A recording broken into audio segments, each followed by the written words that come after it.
All right, so today we're going to go ahead and we're going to review slope-intercept form. We're going to talk about what it is, things in it you can identify, how to write the equation from a graph, and how to graph it given the equation. So we talk about y equals mx plus b, where m represents the slope and b represents the y-intercept, which is found on the y-axis. So if you take a look at our graph here, they do clearly label it where the y-intercept lands at +1 on the y-axis, and that's where we get this +1 here. And then they say the slope is 1/2 because, guys, you have to remember rise over run. Rise can go up if it's positive, down if it's negative.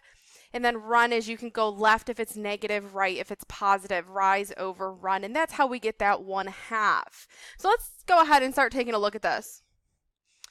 Question 1, what is the slope in the y-intercept? Well, again, if you go ahead and you take a look at y equals mx plus b, we never really plug in anything for x and y. Those are just coordinate points on the coordinate plane. However, if you do take a look at this, -5 is being replaced for m, and 8 is being replaced for b. So if we talk about our slope is the letter m, which is -5, and our y-intercept, which is represented by b, is +8.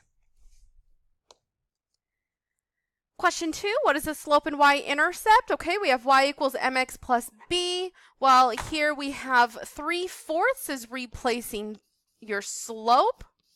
And we have that our b is a -2, so our y-intercept is -2. All right, now we're given the graph, and it says, what is the slope in y-intercept? Well, I always think that it's so much easier to start at the y-intercept first, because I always say if we have our b, begin starts with the letter b.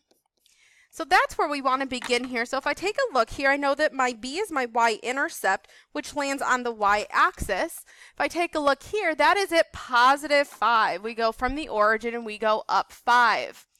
If we take a look for our slope, this is where we have to do rise over run. All right, so I would start right at the y-intercept because that's where we begin. And if I think about Slope Dude, all right, guys, Slope Dude always said, all right, if he goes skiing, he goes positive, he goes up. Some of you watched the video, that was puff, puff, positive. And when he went down the slope, it was nice, negative. So we have positive slopes and negative slopes. So I'm noticing that this is a negative slope here. So I'm going to go ahead and represent that as a negative. Now I just have to do rise over run. Rise means, again, I can either go up or down. And run means, down. Run means I can go left or I can go right. And because this is a negative slope, I want to go down first. And I always want to go to that next point of intersection. So if I begin at my y-intercept, it looks like I went down 2 units and over 1.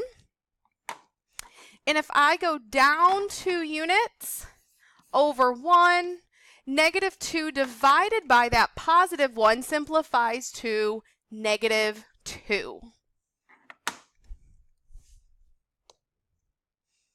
All right, what is the slope in the y-intercept? Again, I think it's easiest that if you begin with your y-intercept, that helps you identify at least one point on the line. And it looks like we went from the origin and up 3, so that gives us a y-intercept of +3. Our slope, well, this is a negative slope if I think back to Slope Dude, so I'm going to put a negative there. Because this is negative, I need to go from one point to the other by going down first. So it looks like I go down 3 over 2. Well, if I take a look at what I have there with rise over run, I can't simplify that. So I'm going to say that my slope is -3 over 2. All right, again, what is the slope in the y-intercept? So I'm going to write this to the side. I'm going to start with my b, which is my y-intercept that's found on the y-axis. And I go from the 0. Now this number is not labeled, but one of the things that I notice is that my units are going up by 1. And because it is in between 2 and 4, I can say that my y-intercept is a +3. Now I notice that if I think back to Slope Dude, I notice that this is a positive slope, so I'm not going to put a negative there. I'm just going to leave it blank. All right, so this means I have to go up into my next coordinate point. So it looks like I go up 2 and over 1. Well, if I simplify 2 divided by 1, that leaves me with a slope of positive 2. All right, it says, looking at the following graph, what is the equation? So now we actually have to write the equation. I definitely think that when we write the equation, well, slope-intercept form, don't forget y equals mx plus b. All right, we never plug in a number for y or x, so maybe when writing it, go ahead and just write y and x. And then what you could do is you could just leave these blanks here. That way you can fill in both the m and the b as you're looking for it. Now I have to, again, begin with your b. Begin starts with the letter B. So we start at the origin, and it looks like we go down 2 units. So because we went down 2 units, we're going to say minus 2. And this is a positive slope, so I need to go to the next coordinate point that is up my line. And I notice that it's right here, but you could use any other one. If you simplify, you're going to get the same slope. Slope always stays constant. And it looks like we go up 2 and over 1, and when I simplify 2 divided by 1, I am left with 2. So my equation in slope-intercept form is y equals 2x minus 2. All right, let's go ahead and let's take a look at this one. So again, we know the slope-intercept form is y equals mx plus b, but we only plug in numbers for the m and the b. So I'm going to leave just little blanks here. That way it's much easier for me to fill that in. In order to do the b, I know that this is where it crosses the y-intercept, so I'm going to plot that point there. And if I'm taking a look at it, oh, because this is a positive slope, I need to go up. And I notice that the next point is right there. So I have to count up and over, rise over run. I go up 3, over 2. And because this is slope, we really want to keep slope as a fraction. Because if you have to graph it, it's much easier to graph 3 divided by 2 versus 1.5.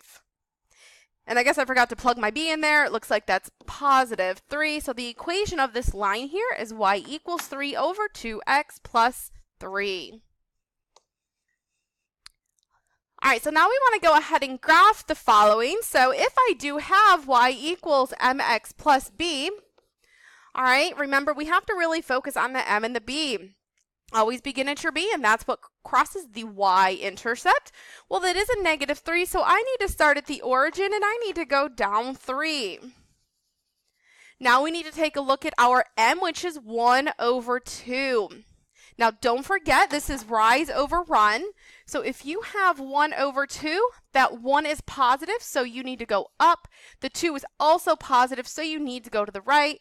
So when we graph our slope of 1 over 2, we're going to go up 1 to the right 2. Up 1, right 2, up 1, right 2.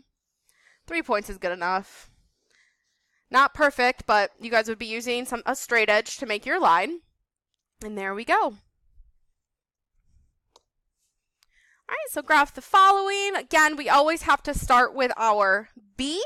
Our b is a positive 5 this time, represented by that plus sign. So I'm going to start at my origin, and I'm going to move up 5. I think I counted 1, 2, 3, 4, 5. That's right. Now our slope is negative 3. But because we have to use rise over run, we have to remember that we need to make this integer a fraction. So anytime you need to make an integer a fraction, you toss that over 1.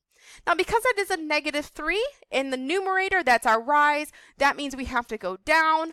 Our 1 in the denominator is positive, so we know we have to go to the right. So when we graph our slope of negative 3 over 1, we want to go down 3 into the right 1. So I'm going to start at my y-intercept. 1, 2, 3 over 1. 1, 2, 3 over 1. 3 points good enough for now. And there you are.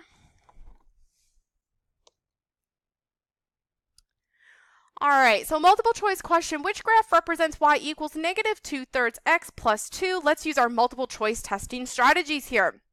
We always say that we need to begin at the y-intercept, and I recognize that my y-intercept is positive 2. So I'm going to go ahead and I'm going to eliminate both A and C because they do not start at 2 on the y-axis. The next thing that I recognize, whoops, sorry about that. The next thing that we recognize is that is a negative slope. So if you know anything about slope, dude, all right, slope, dude, that's what a positive slope would look like. That's what a negative one would look like. And between B and D, the only option that has a negative slope is answer choice D. All right, which graph represents y is 3 more than negative 2 times a number? So what we need to do first is we actually have to translate this. So let's go ahead. It says y is, so is means equals 3 more than 2 times a number. So more than means plus, so we know we're going to have plus in there. And we talked about this briefly during the school year that if it says more than or less than, that number that's in front has to go behind. So that 3 actually goes at the end. Negative 2 times a number. Well, we're going to represent that number by x. So now I have an equation of y equals negative 2x plus 3. So again, let's use our multiple choice testing strategies. It does say plus 3. So I'm going to eliminate A and C because they do not land on the y-axis at positive 3, which is our y-intercept. And again, if we know anything about slope, dude, I do recognize that that slope is negative, and between B and D, D is the only one that has a negative slope.